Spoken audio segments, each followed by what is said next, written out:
Seorang wanita membawa botol minyak narwastu yang mahal dan mengurapi Yesus.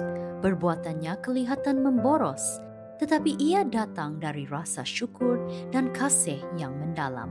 Persembahan sejati adalah suatu penyembahan, bukannya pemberian. Persembahan janji membalas berkat yang telah kita terima daripadanya setiap kali kita menerimanya. Dia sentiasa yang pertama memberi, dan persembahan yang benar mengalir dari persepsi bahwa kita telah menerima sesuatu daripadanya. Ia diberikan bukan untuk mengharapkan berkat, tetapi sebagai balasan menerima berkat. Apabila sebagai tambahan kepada persepuluhan, kita memberikan persembahan janji sebagai sebahagian daripada berkat nyata Tuhan, kita diingatkan bahwa Yesus adalah penyedia dan pemelihara kita.